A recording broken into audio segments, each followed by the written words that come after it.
नमस्कार विद्यार्थी मित्रांनो, मी प्राध्यापक पी.बी. गोळे, मराठा विद्याप्रसारक समाजाचे गुरुवर्य मामासाहेब दांडेकर कला, भगवंतराव वाजे वाणिज्य आणि विज्ञान महाविद्यालय सिन्नर,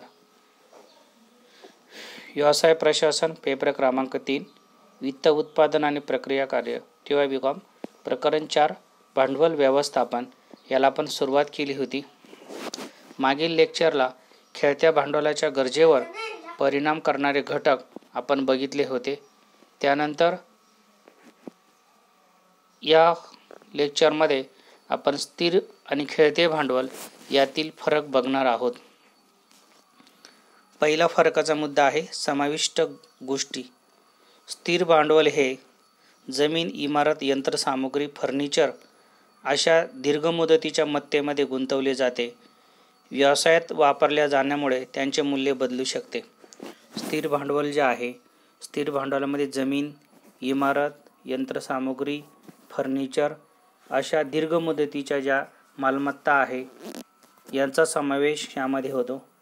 व्यवसायात वापरल्या जाण्यामुळे त्यांचं मूल्य बदलू शकतं, म्हणजे स्थिर भांडवल जे आहे यांच्या मूल्यामध्ये वाढ किंवा घट होऊ शकते. दुसरा समाविष्ट गोष्टी खेळत्या भांडवलामधील. खेळते भांडवल हे व्यवसायाच्या दैनंदिन गरजा भागवण्यासाठी आवश्यक असते. उदाहरणार्थ कच्च्या मालाची खरेदी, करप्रदान, वेतन आणि पगार देणे, भाडे भरणे, जाहिरात, पोस्टाचा खर्च वगैरे वगैरे. म्हणजे खेळते भांडवल जे आहे जो व्यवसायाचा जो दैनंदिन गरजा भागवण्यासाठी आवश्यक आहे. कच्च्या मालाची खरेदी, करप्रदान, वेतन, पगार देणे, भाडे भरणे, जाहिरात, पोस्टाचा खर्च इत्यादी गोष्टींसाठी हे भांडवल उभारलं जातं किंवा इत्यादी गोष्टी या भांडवलामध्ये समाविष्ट असतात. दुसरा घटक आहे वित्त पुरवठ्याचे स्रोत. स्थिर भांडवल उभारणीसाठी किंवा स्थिर भांडवल मिळवण्यासाठी समभाग, अग्रहक्क भाग, ऋणपत्रे, दीर्घ मुदतीचे कर्जे, गंगाजळीवरील नफा वगैरेचा समावेश होतो. म्हणजे गंगाजळीवरील जो नफा जो आहे यामध्ये जे काही विभिन्न प्रकारचे रिझर्व तयार केले जातात, ज्याला आपण जनरल रिझर्व फंड असं आपण म्हणतो. यामध्ये विभिन्न प्रकारचे फंड जसे की general reserve fund, depreciation fund, buyback of equity share fund, म्हणजे जे खर्च कंपनीला भविष्यामध्ये करावे लागणार आहे किंवा जे भांडवलावरील खर्च आहे ते खर्च भरून काढण्यासाठी किंवा नवीन मालमत्ता खरेदी करण्यासाठी जी गंगाजळी किंवा ज्याला आपण रिझर्व फंड जे म्हणतो ते निर्माण केलेले असतात.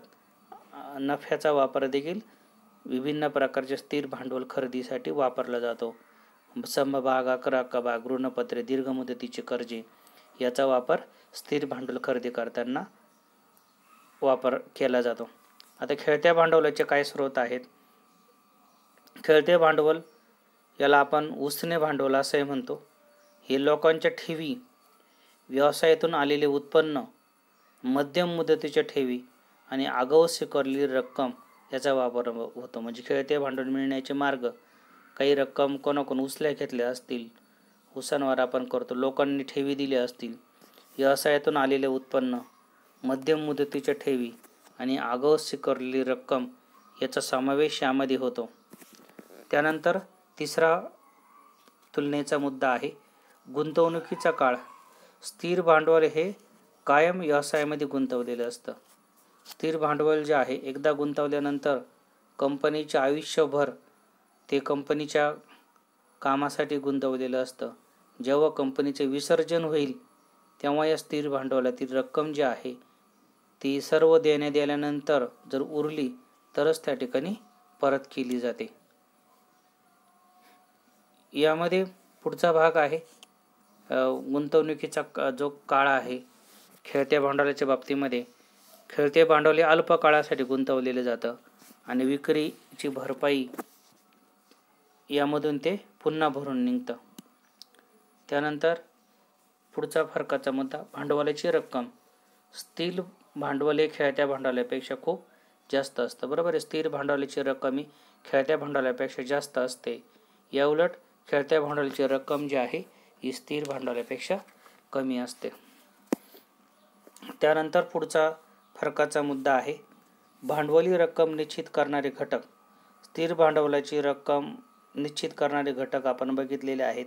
यामध्ये व्यवसायाचे स्वरूप, व्यवसायाचे आकार, प्रमाण, वापरलेले तंत्र यावरती स्थिर भांडवल निश्चित करणं अवलंबून असते. आता खेळते भांडवल निश्चित करण्यासाठी उत्पादन आणि विक्री यामध्ये लागणारा काळ, हंगामी चढ उतार, बाजारपेठेमध्ये जो काही हंगामी चढ उतार आहे, व्यवसायाचं स्वरूप आणि आकार यावर अवलंबून असतं. भांडवलाच्या गरजेची पुनरावृत्ती. 6वा मुद्दा आहे स्थिर भांडवल कायमस्वरूपी असते, ते पुन्हा पुन्हा भरावे लागत नाही. स्थिर भांडवल जे असतं हे कायमस्वरूपी असल्याने पुन्हा पुन्हा त्याची गरज पडत नाही. खेळते भांडवल मात्र हा सतत चालणारा प्रवाह असतो, कारण व्यवसायामध्ये जो चालू खर्च असतो हा नेहमी चालू असतो, म्हणून खेळते भांडवल नेहमी उभे करावं लागतं. घसारा किंवा झीज. स्थिर भांडवलाच्या बाबतीत घसारा लागू होतो.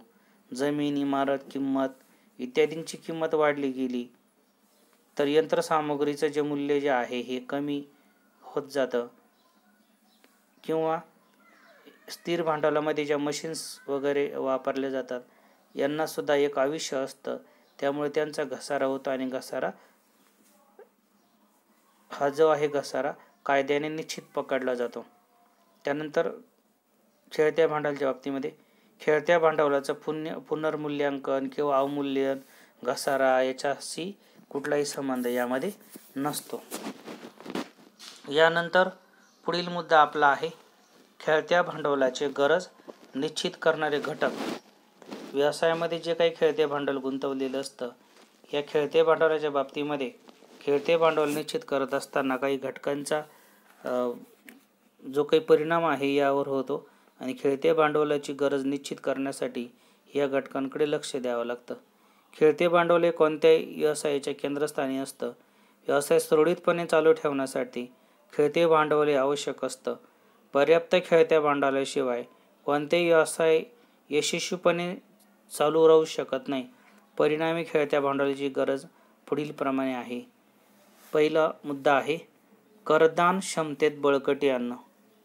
खेळते भांडवल हे कोणत्याही वित्तीय समस्येशिवाय अल्पकालीन मालमत्तेचा देय भरण्या करण्यासाठी मदत करतं. म्हणजे खेळते भांडवलाच्या माध्यमातून व्यवसायामध्ये जे काही अल्पकालीन देणे आहे किंवा अल्पकालीन कोणाची उसनवर रक्कम आहे ही फेडण्यासाठी, कर्ज फेडण्यासाठी, जे अल्पकालीन कर्ज आहे तेव्हा खेळत्या भांडवलाची गरज असते. कच्च्या मालाची खरेदी, वेतन, मजुरी भरणा इत्यादी कोणत्याही विलंबाशिवाय केला जातो. खेळत्या भांडवलामुळे उत्पन्नाचा अखंडित प्रवाह जो असतो हा सुरू राहतो. व्यवसायाची करदान क्षमता अर्थात वित्तीय संस्था ही मजबूत राहते. म्हणजे खेळते भांडवल जे आहे या खेळत्या भांडवलाचा उपयोग कच्च्या मालाची खरेदी, वेतन, मजुरी यांच्यासाठी केला जातो. खेळत्या भांडवलामुळे उत्पन्नाचा प्रवाह अखंडितपणे चालू राहतो. व्यवसायाची करदान क्षमता, आर्थिक स्थिती ही मजबूत राहू शकते. त्यानंतर पुढचा मुद्दा आहे धंद्यातील पत राखणे. पुरेसे खेळतं भांडवल व्यवसायाशी संबंधित तत्काळ भरणा करतं. त्यामुळे बाजारपेठेत उद्योगाची व्यवसायाची ख्याती जपली जाते. म्हणजे खेळते भांडवल एक असा घटक आहे की बाजारपेठेमध्ये ज्या लोकांची व्यवसायाने देणी घेतलेली आहे किंवा कोणाला काही रक्कम ॲडव्हान्स द्यायच्या आहे पुरवठादारांना माल खरेदीसाठी, अशा परिस्थितीमध्ये तात्काळ हे भांडवल उपलब्ध असल्यामुळे आणि बाजारपेठेमध्ये लोकांच्या देणी आणि पुरवठादारांना जे काही ॲडव्हान्स आहे वेळेत दिल्या गेल्यामुळे त्यांच्या मनामध्ये व्यवसायाप्रती एक वेगळी आपुलकी किंवा नातं निर्माण होतं आणि यामुळे व्यवसायाचं जे बाजारपेठेतील जे मूल्य आहे हे वाढण्यास मदत होते. तिसरा मुद्दा आहे सहज कर्ज प्राप्ती. ज्या उद्योग व्यवसाय संस्थेकडे पर्याप्त स्वरूपात खेळ भांडवल उपलब्ध आहे, उच्च करदान क्षमता ज्या भांडवलामध्ये आहे, उत्तम पत गुणांकन ज्यामध्ये केलं जातं, अशा संस्थेला बँका आणि वित्तीय संस्थांकडून सहजपणे कर्ज उपलब्ध होतं. म्हणजे खेळत्या भांडवलाच्या माध्यमातून खेळत्या भांडवलाचा प्रभाव जर व्यवसायामध्ये व्यवस्थित चालू असेल यामध्ये जे काही खेळत्या भांडवल जे आहे हे खेळत्या भांडवलाची जर वेळोवेळी जर परतफेड जर केली असेल तर साहजिकच खेळत्या भांडवलाच्या माध्यमातून जे काही उत्तम पतगुणांकन आहे याचा जो वापर आहे हा यामध्ये व्यवस्थित होताना दिसून येतो. त्यानंतर चौथा आहे कच्च्या मालाचा सातत्यपूर्ण पुरवठा. कच्च्या मालाच्या संदर्भात जी काही खरेदी आहे किंवा व्यवसायासाठी जे कच्चा माल आहे या कच्च्या मालाच्या खरेदीसाठी नियमित सातत्याने होणारा पुरवठा सुरळीत चालावा यासाठी खेळत्या भांडवलाची गरज असते. जर पैसे वेळेत दिले गेले तर पुरवठादार हे समाधानी राहतात. सातत्यपूर्ण कच्च्या मालाचा पुरवठा कोणत्याही व्यवसायाचे उत्पन्न अखंडित ठेवण्यास मदत होते. म्हणजे खेळत्या भांडवलाच्या माध्यमातून जे काही व्यवसाय आहे या व्यवसायाच्या बाबतीमध्ये जे काही विभिन्न प्रकारचा कच्चा माल, अर्धा कच्चा माल, पक्का माल याची खरेदी करावी लागते आणि याचा पुरवठा सातत्यानं करावा लागतो. कच्च्या मालाच्या पुरवठ्यामध्ये खंड पाडून चालत नाही. म्हणजे चांगल्या प्रकारे खेळत्या भांडवल जे आहे हे वेळेवर खरेदी करण्यासाठी खेळत्या भांडवलाची गरज असते. त्यानंतर पाचवा मुद्दा आहे व्यवसायाचं संचालन. खेळते भांडवल हे कोणत्याही व्यवसाय संघटनेकरता आवश्यक असतं, ज्याद्वारे उद्योग व्यवसाय संस्था चांगल्या स्थितीत राहावी. निधीची जी कमतरता आहे ती जाणवू नये म्हणून वित्तीय गरजांची पूर्तता करण्याचं कामही खेळतं भांडवल करत असतं. म्हणजे खेळते भांडवल हा कोणत्याही व्यवसाय संघटनेकरता आवश्यक असतं, ज्या माध्यमातून उद्योग व्यवसाय संस्था चांगल्या स्थितीमध्ये राहावी.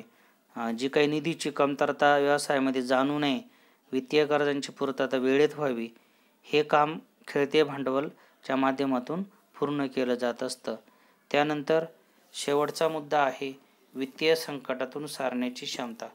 खेळत्या भांडवलामध्ये व्यवसाय जो आहे याला जे काही पर्याप्त स्वरूपाचं खेळतं भांडवल जर असेल तर व्यवसायाला अचानक अनेक प्रकारची संकटं ही येत असतात. जसं की अचानक पुरवठादारांनी वस्तूच्या किमती वाढवणं किंवा कर प्रणालीमध्ये बदल होणं किंवा कच्च्या मालाचा तुटवडा जाणवल्यास जास्त किमतीमध्ये भांडवल खरेदी करावं लागतं. अशी एक ना अनेक संकटं हे खेळत्या भांडवलाच्या माध्यमातून व्यवसायावर येत असतात. व्यवसायावर खेळत्या भांडवल जे आहे ह्या ज्या काही समस्या आहे या समस्या सोडवण्यासाठी एक महत्त्वाचं जे काही आहे हे महत्त्वाचं जबाबदारी आहे हे पार पाडण्यासाठी खेळत्या भांडवलाची गरज निर्माण होत असते. यानंतर राहिलेला भाग पुढील लेक्चरला. धन्यवाद.